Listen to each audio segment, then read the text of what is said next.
Hello, everybody. Welcome to our live show. Today, we are going to be talking about Francisco's journey to getting accepted to the University of North Carolina at Chapel Hill. With a full ride story, he will be sharing all his tips, all his secrets that allowed him to get accepted to this incredible institution, and also how he got accepted to other schools, which he will disclose which schools are where, but some of them were just Duke University, Georgetown University, and also Emory. So we will be talking about that in just a second. He also won over $200,000 in scholarships for UNC. He was the president of his class in high school, and we will talk about how doing all of that helped him get accepted to UNC and get a full ride. So I'm really, really excited. Please let us know where you're joining from and make sure to comment if you are a parent or if you are a student so that we have an idea of the type of audience watching us today. Really excited for this presentation, this live stream. The University of North Carolina is one of the top business schools. Keenan Flagler College, the business school at UNC, and Francisco managed to get into this business school. So I'm really, really excited to talk about this. Francisco, let us know how you're doing today. Hello, everyone. Hopefully, throughout this conversation, you gain insights. As I was mentioned in one of the previous live streams, we're in a privileged position in terms of the fact that our parents didn't go to college in the U.S., so we understand, the perspective of a first-generation student, and what those fears, what that process looks like from not having a frame of reference from, a parental role. But we do every day talk to literally thousands of students who are trying to help their students on the road to college. So hopefully through this conversation, whether you are a student and whether you are a parent, you get some insights as to what the process should look like and gain, whether it's a snippet of information or a lot of tangible tips. We'll be covering a bunch of material and hopefully this testimony and this story can help you learn from the things that worked, overcome some of the mistakes that I had to, learn through making. And yeah, hopefully you at the very least are entertained, but ideally get concepts and gain insights that will help you on your own journey or your own student's journey to college. Alrighty, and I do see that we have Rock Mom letting us know that they're from North Carolina. All right, so NC, North Carolina. Francisco went to UNC. Yeah, thank you so much for joining. You're a parent. Paranoid Bella said student. Anna Noor said student. Annie is joining us, and it's a freshman in high school. Kiki Junkat said that they are a parent. Welcome, everybody. I hope this presentation, this conversation with me and Francisco is helpful to you, and I hope you can get a lot of insightful information out of it. So without further ado, why don't we get started? Why don't we talk about your journey? But before we begin, I do have one question for you. And this is really, really important because as I mentioned, and going into this presentation, we're talking about how you got a full ride scholarship at the University of North Carolina, Chapel Hill. So, with that journey, with that experience, also with your current job, which is helping thousands of parents and students navigate the college admissions journey. So you are day to day talking with parents, talking with students, and helping them navigate the college admissions, the application process. What is the biggest mistake that you've seen parents make on their road to college? Something that can cost them thousands of dollars, something that can prevent their kids getting accepted into great institutions. What is the biggest mistake that you see from time and time again?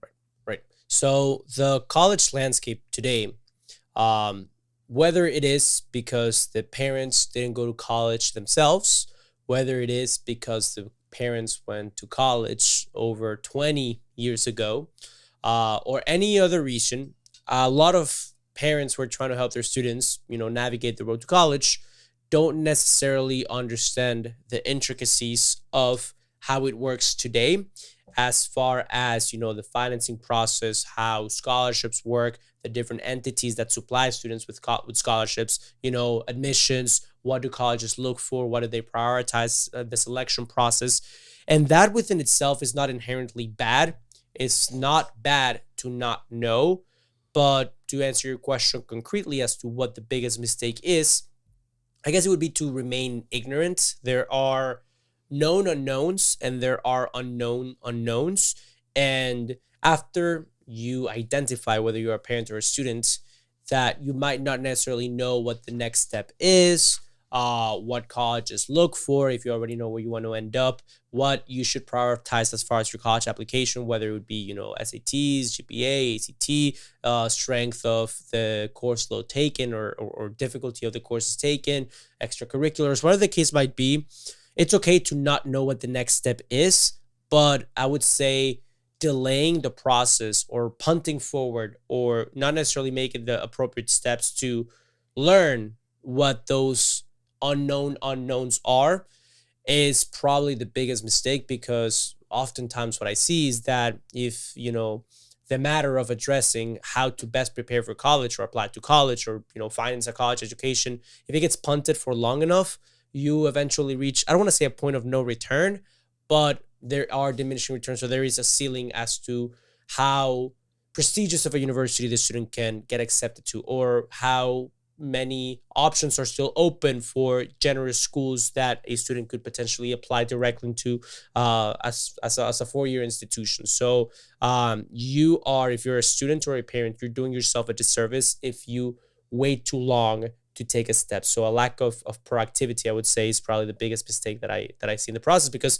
every step is not necessarily inherently hard, but knowing what those steps are and how to take them and delaying taking them is within itself the big problem that I see. Gotcha. Yeah, no, it is very, what you said is really, really important. A lot of people do kind of remain ignorant because, yes, of course, there is student debt is a huge, one of the biggest amounts of debts in the country. And it is a huge problem. And there's thousands of people in debt currently. But there are ways to avoid this problem. There are resources out there. There is help. There's ways to kind of navigate the process and hack it in your favor to get the max amount of scholarships, the max amount of financial aid, or get accepted into a college that would give your child a full ride. So there are specific strategies, specific processes that the student can take and things that they can do in order to, not go into debt. And it is essentially what we did, what you did, and what we try to teach others to do so that they can succeed in this country and not go into debt, right? So now that you answer that question, and it was a great answer, I want to go back in time and talk about your experience even before high school, your experience in middle school, because we are first generation students. Like a lot of people, either parents who watch us that have first generation students, or students who watch us who are also first generation. But I want to go back to your time in middle school, and I guess ask, was it in middle school or was it after that you kind of heard about college, or when was the first time that you even thought about, I want to pursue a college education eventually, or you never really thought about it? Because there's kids who start thinking about it really early, or kids who start thinking about it on their senior year of high school. So when did you start thinking about it? Was it middle school, high school? Right. So the first, I guess, exposure I had to the world of college admissions and the process of higher education was eighth grade. We had a field trip in which we got on a bus and they took us to tour different universities within Florida. So went to UCF, went to UF, went to FSU, went to USF. And to me, that was more of like a glamorous trip, eighth grade graduation trip, because we ended up going to Orlando and went to Disney for one of the stops. And that was exciting and all, but it was not necessarily something that made me seriously consider the implications of a higher education, the transformative power of a higher education. I would say the moment that I truly began to think about it seriously was in 10th grade. And, there's a story that I want to share later on, but basically, I've always been a competitive person. Um, I'm the youngest of four siblings. I have two older brothers, so I've always had to be competitive to not get walked over. So when I started seeing my friends taking hard classes or trying hard on the exams, it would hurt my ego when I wouldn't put myself in a position to perform as well. So then I started, studying extra hard, doing well in my classes. Just it was again just all based on wanting to do as well or better than my peers. And then eventually, when I realized that a lot of them understood the implications or why those things matter to get to a good school, that's when I realized, oh, okay, so they're doing this because their parents went to college. They instilled with them, even though our parents always instilled in us the value of a higher education. I didn't really make the connection just because they didn't go to college within the U.S. Of the importance of taking hard classes and doing well in them. So it was an indirect catalyst or trigger point to connect, performing well at school with the potential higher ceiling that you can get in terms of, achieving and getting accepted to top tier institutions. And then once I understood that through dialogues, through conversations, through understanding, okay, oh, their parents went to this prestigious, top 20 university, this Ivy League. That's why they're trying so hard. And then me trying to do just as well as them. That's when I realized after or during 10th grade, oh, okay, this is something that I can also pursue, that I can also achieve. That combined with being the youngest of four and seeing the trials and tribulations that my older siblings went through are kind of the conception of my college journey. Awesome. Yeah, no, that's really interesting because yeah, everybody has a different experience or I guess a different introduction to even thinking about college or considering if they want to or what they want to do. And you mentioned that you were a competitive student, that it was just something that you've always were like. And yeah, I can attest to you, my brother. I do. I do agree with that. But I guess if you could go a little bit, because a lot of people do ask, how you managed to get, what type of student you were in order to get accepted into UNC Chapel Hill. What type of student were you in high school? Did you take challenging classes? I know you kind of covered that already. Or did you wait? How was that experience, that aspect of your high school journey? Yeah. So I am a firm believer that you are some sort of reflection of your sphere of influence and your peers and the people that you hang out with. The famous quote about you being the average of the five people you hang out with. And I was fortunate, I was blessed enough that, throughout my upbringing and throughout whether it was school, sports, I hung around people who understood the value of hard work and the value of, prioritizing school and prioritizing, learning. So that very much influenced the type of student that I was. I was very involved in extracurriculars. I was very, involved in my academics. I wouldn't say I was a all late. I did take above average APs. I did have almost 4.0 GPA unweighted, and then for the weighted one it was a 5.2. My school did some weird scaling it went up to 6, so it was like super inflated. I think I ended up taking like 14 AP classes. So I challenged myself, and then in extracurriculars I was the president of my class from 10th to 12th grade. I was in NHS on the board as a co-VP, founded a couple of clubs, but to me, those were just means to hang out with friends who had similar interests. It was easier to convince my parents to let me skip swim practice because I was a competitive swimmer my whole life, to stay late for a debate club meeting and hang out with my friends, for debate.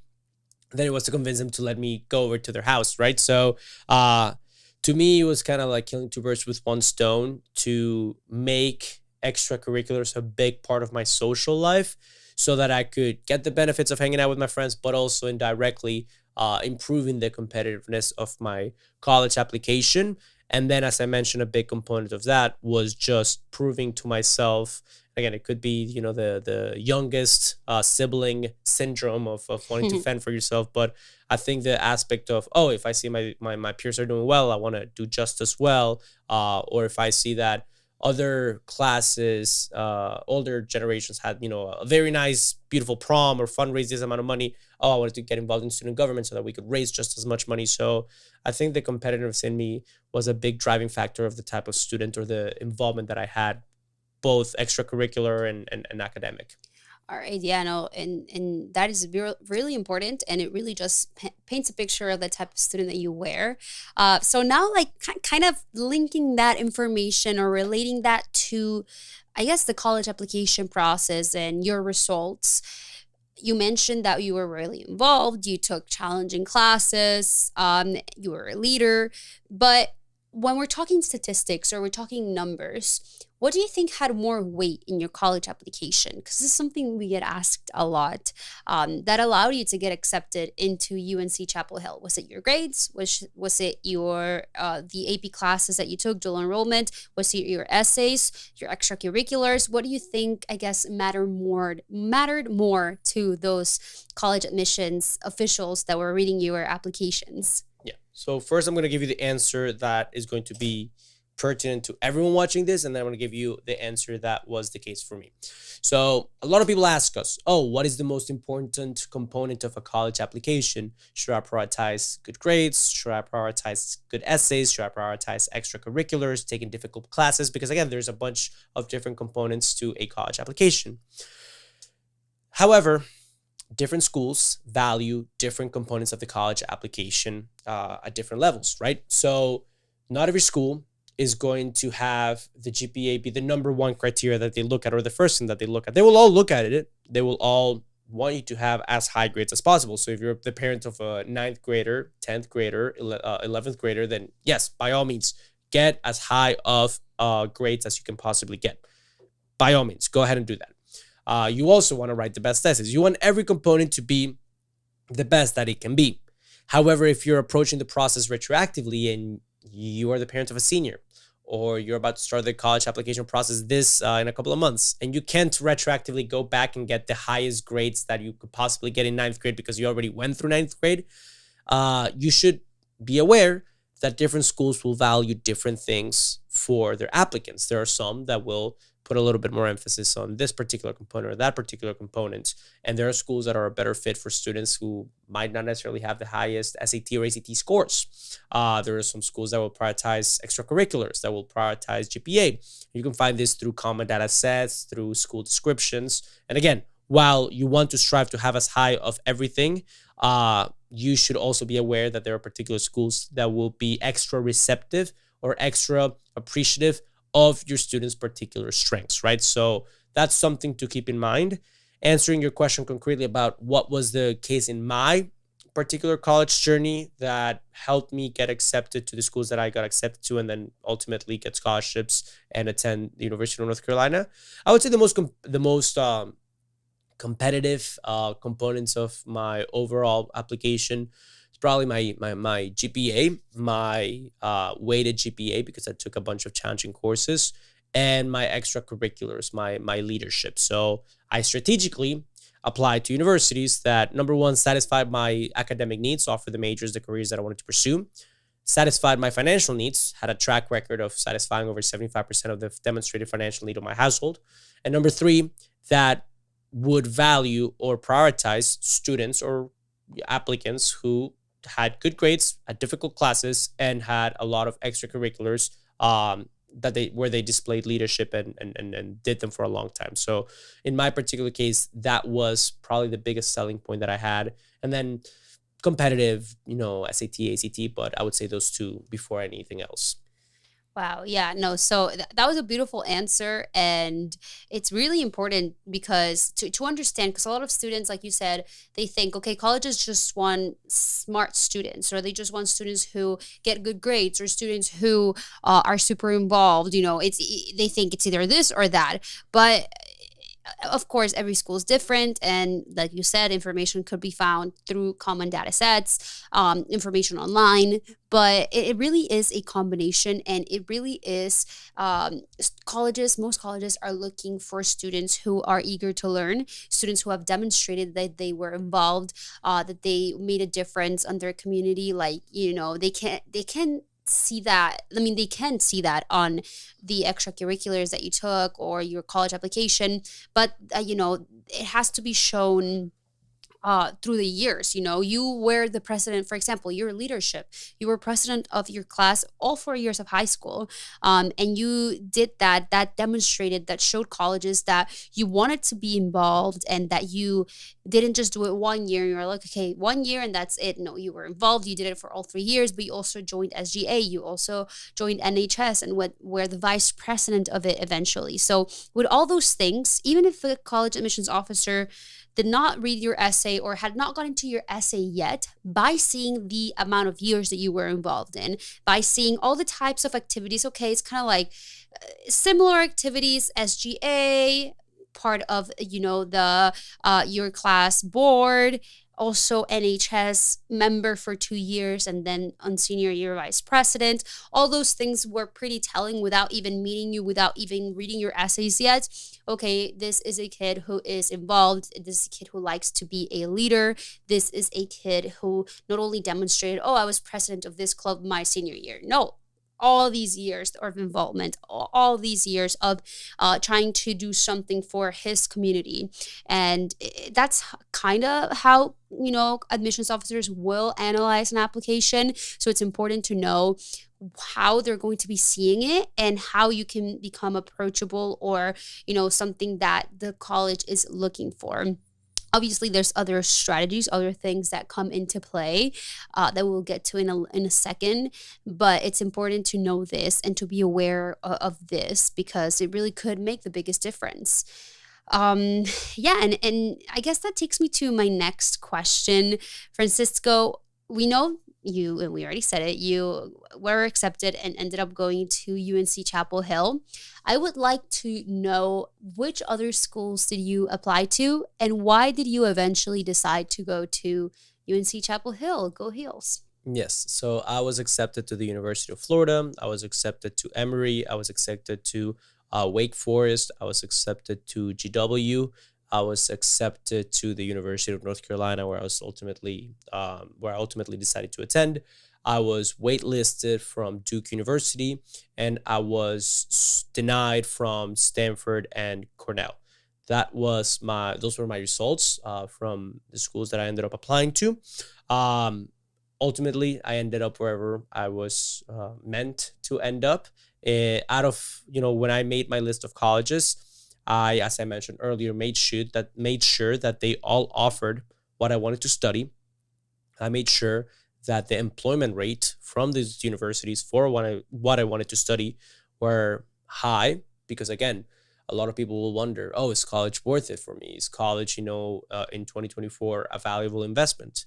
And to me, my answer has always been, it can be a very valuable investment, or it can be a waste of money if you don't do it the proper way. The equation to determine whether something is valuable or not valuable is derived from the cost to get it and the benefit that you got from that costs, right? So if you apply to college and you minimize what you pay for that education and you maximize the benefits that you get from that education, then the value is very, very high.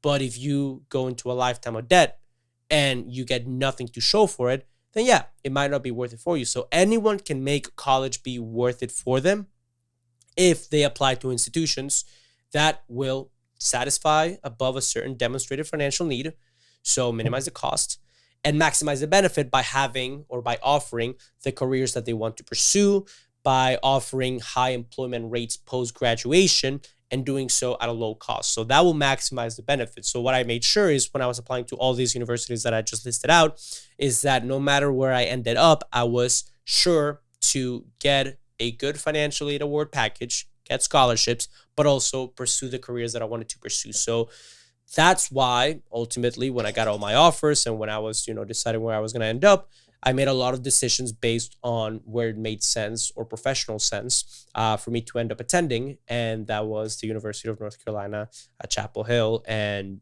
that allowed me to go ahead and study a semester abroad in Paris. And it was all covered through my financial aid award package and through my student employment that I had as I was studying. I also had jobs, so I was able to finance my semester abroad through that. I was also Once I was accepted to UNC, I then applied to the business school, Kingdom Flagler Business School, and that also then allowed me to hone in my education or steer my education towards what I ultimately wanted to do, which was to be a business owner. And then eventually, junior year, we created Best College Aid. So that was the that's the summarized version of why I decided to end up at Chapel Hill, and a little bit of the insight or a sneak peek as to what those 4 years had to offer for me at the very beginning. We can elaborate more later on. Yeah, no, that's awesome. And you had great results and you worked hard. And of course, all that hard work paid off because getting accepted into schools like Emory, getting accepted into schools like Wake Forest, UNC is no, it's not easy, especially the fact that you got a full ride at one of them, UNC, and you also got pretty good financial aid award packages from those other universities that accepted you. I do want to ask you when you were applying throughout the whole entire process, did you have any help? For example, your parents, maybe a coach, fellow friends? What was their role in this process or somebody who helped you and made a difference for in this journey that ultimately led you to get accepted to these great schools? Right. So whenever anyone's starting any process, there is an argument. Okay, everything is available nowadays for free online, YouTube videos, Google, and yes, certainly, that's true. One could just learn everything by themselves, but probably the biggest time saver. And when you think about, when you do a cost benefit analysis, when you minimize risk and you maximize, the potential rewards, there's nothing quite like following the steps of someone who already did it, who could save you time, effort, money, stress. So ultimately, I did receive a lot of help. This was by no means my own doing. Yeah, I took the classes and I studied and wrote the essays, but to say that it was just my accomplishment would be an absolute lie. I had a lot of privilege in terms of learning from my older siblings. Vidal, he's 5 years older than me. David, 3 years older than me. You're a year and a half older than me. So learning from the trials and tribulations, learning from how to make a list of colleges and universities, what to include in your application, what not to include, what class to take throughout high school, when to start preparing. I was also blessed in terms of being able to receive the help of a private college counselor that my parents were able to afford for us. It would be undeniable to say that although this might not be an option for everyone, there was a lot of value in these services. My parents did have to make the sacrifice of paying $10,000 for this private college counseling that ultimately resulted in, the $200,000 that I received from UNC Chapel Hill. And that's not necessarily something that everyone could afford because $10,000 is a lot of money. And that's why we try to, again, in Best College Aid, share as much information as we can for the general public. And then those who want more personalized advice, we do have our Best College Aid program that we can talk about later. But in my particular case, again, the experience as a youngest of four and the private college counseling that we received at the cost of $10,000 were pivotal pieces of insight and help that ultimately made this process so much easier than if I was just trying to figure it all out by myself through Google as a 16, 17, 18-year-old that had maybe not necessarily as clear of a path and vision as to what I wanted.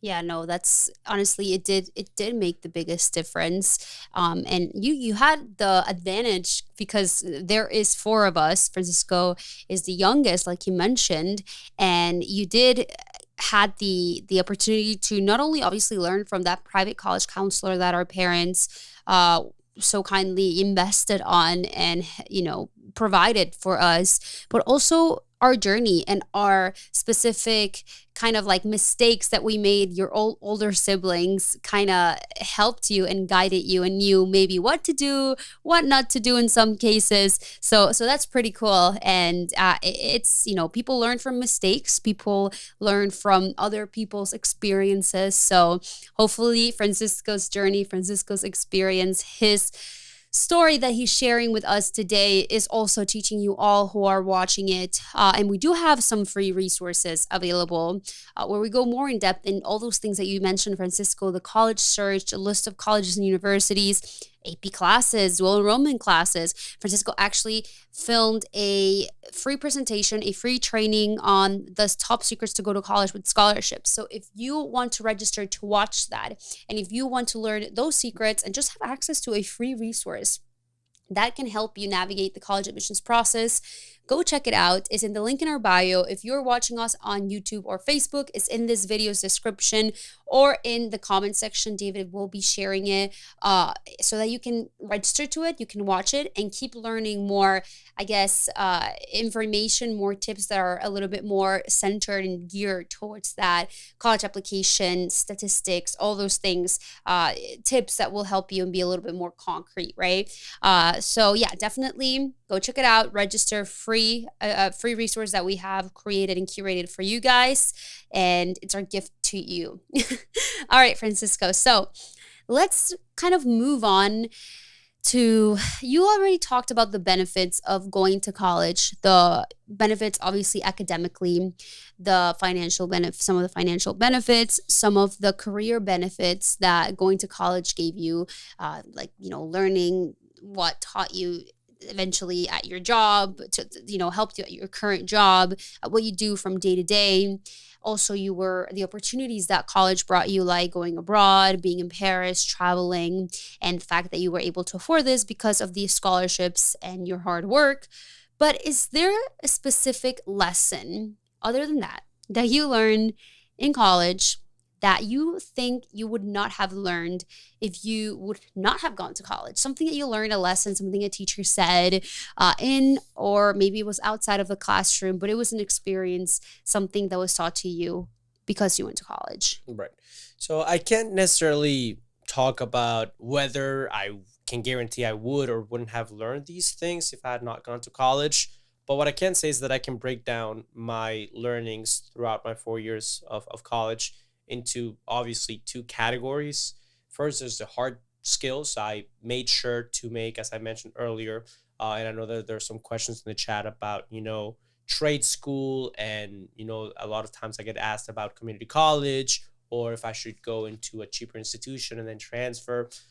And again, in my particular case, and what I teach my students, to make college be worth it for them by maximizing the value. And you maximize the value of college by learning as many hard skills that are going to then translate to performing well in your job. So in my particular case, the hard skills that I learned, I took a bunch of programming classes and computer science classes for, once I realized after junior year of college that we were going to be committing to, or that I was going to be committing to this best college aid startup with my siblings. Okay, well, there's going to be a lot of back end and front end that has to be developed. So took some computer science classes that are applicable to what I do on a day-to-day. Obviously, some accounting classes. As a business owner, you have to be proficient in that particular language.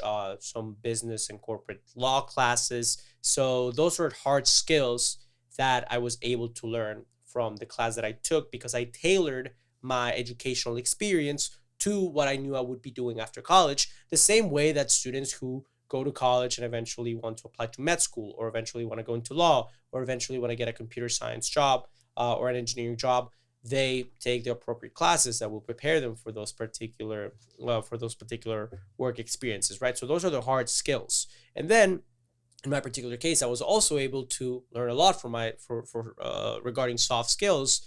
And I think it was a pivotal transition point in my life. Not necessarily saying that this is exclusive to college, but in my particular experience, it was the optimized ways to learn these lessons. And what I mean by this, or by these lessons, is that I was living by myself, learning how to balance, washing your clothes and cooking your own meals and having time to hang out with friends and times to, commit to studying or how to be responsible, because in high school, you don't do your homework, you just get a bad grade and then the world moves on. But in the real world, you don't finish an assignment, you don't do your job, you are not done until it's finished, right? So learning those lessons in college while being in an environment that I could learn these life lessons with friends that now, I'm going to their weddings and getting married. I think maybe I would have learned these lessons if I had not gone to college, yes, but I wouldn't have done it in an environment that I was surrounded by important people in my life and that was, fun and exciting and helped me mature. And again, if you structure it in such a way that you're not going into debt for it, then you really are optimizing your lesson learning. And I think that is what I can talk about regarding what I learned in college and why to me it was valuable. And I think everyone, or I would encourage everyone to craft their high school career in such a way, and then eventually their college career in such a way that they can learn both soft and hard skills at the lowest possible cost by again taking advantage of all the opportunities that this country has to offer as far as financing options, as far as out of the thousands of schools which ones are worth applying to based on their generosity policies. If you start planning early enough, you can make a college education be worth it for you and learn these lessons at a it could be free. It could be free if you put enough work to learn these lessons. So that's what's my experience. That's amazing. And it's very important to hear these things and to learn that college, while yes, the main priority is to go and get your degree and to go, finish your 4 years and potentially help you get a career, a job afterwards. There are so many other things and benefits from going to college or maybe going to community college, going to university. There are so many different opportunities, so many different programs. And it's about doing research. It's about knowing what's out there. Well, the first thing is about knowing who you are, what you're looking for, because that's going to make the search much easier, and it's going to make, for the lack of the better word, making a plan much easier. So I think it's really important what you just shared, and I think hopefully you guys really were able to listen and to understand, and it's tips that are going to help you and your students on the long run. Alrighty, Francisco, I do have one final question for you. We do have a lot of people who watch us who are first generation students or parents of first generation students. As a first generation student yourself who managed to crack the college admissions process and who has helped a lot of students in the past almost 5 years, how does it feel to be able to be making a difference in the future and on this journey of so many students? And what is something that you would maybe say to a parent or a student who feels overwhelmed or lost throughout this whole process? All right. So when I had the blessing, the fortune of graduating from UNC, I was at a point in my life where we had already started Best College Aid, 2 years before graduation. And I was faced with the decision, I'd been applying to, the typical corporate jobs. And I was blessed, fortunate enough to have a dream job offer at one of the biggest tech companies in the world. And it was either that or, move back to my hometown to work with my siblings on this startup, fully commit to it and take that gamble. And here we are 4 or 5 years later since that decision was made. And I am so glad I made this decision for many reasons. But to answer your question concretely, or for what you asked me about how it feels to dedicate our lives and our professional careers and our time and yeah, efforts towards this particular project, it feels awesome that we can see tangible results every day of people, whether it is, going through the process right now, who are telling us, oh, I just got this acceptance, this financial aid award package in the mail, these scholarships, or whether it's people who joined, 4 years ago, who are telling us, oh, we're going to med school now, or we got this job, leading a life in which every day you get to see the real life implications of your work, instead of necessarily going towards a route that, oh, my boss's boss said that I did a good job at a project 2 weeks ago. For me, in particular, it's very rewarding to go the other route, the first one, where I can directly see the impact of our work, and that's just what we wanted for ourselves. So it feels awesome to see that there's a real life impact that we're doing and that it's so right in front of us. And then as far as your second question of what would I say to, it was to a parent who's starting the process right now, Or who might who's, be overwhelmed. yeah, who might be overwhelmed. Well, I think there are three steps that I would take or that I would advise for a parent who's freaking out right now because, it's a serious matter, the education of their children, and we as parents want the best for them. Number one is take a deep breath, because you being panicking and freaking out is probably going to be more counterproductive than anything else. So, number one, take that deep breath. Number two, do something in terms of take action, because a lot of parents, or it's very easy to be kind of overwhelmed by fear and get paralyzed and not necessarily do something concrete or something tangible about it. Yeah, you have your known unknowns and your unknown unknowns, and you don't know where to start, but you know that you have to do something, but not knowing what that is, that's a little overwhelming. So look at where you're standing. Is my student a freshman, sophomore, junior, senior? Okay, based on that, what are my available options as far as finding help? Okay, there are these resources online. There's, Best College Aid that I can follow. There's the high school counselor at my high school. There are private college counselors. There's a bunch of different places where one could go for help. And it's a matter of seeing, what the situation of the family is, as far as, a financial situation, as far as what's compatible with the student, as far as their learning style. But the worst thing that a student can do, or that a parent can do at this stage, is stay unaware of what the next steps are or not learn anything about the process. So step number two is to actually do something to fix the situation. And number three, and this is probably the most concrete step, is, as you mentioned earlier, we do have that free resource in the link in our bio. It's a presentation that I finished filming a couple of weeks ago. We do, again, expositions like this, presentations like this. We do hundreds over the last few years. We've done hundreds of these, and I finished recording this training a couple of weeks ago. Is with the latest admitted student class for year 2022-2023. So I would go ahead and go to the link in our bio if you're watching on TikTok or Instagram and register for that. That is a great first step.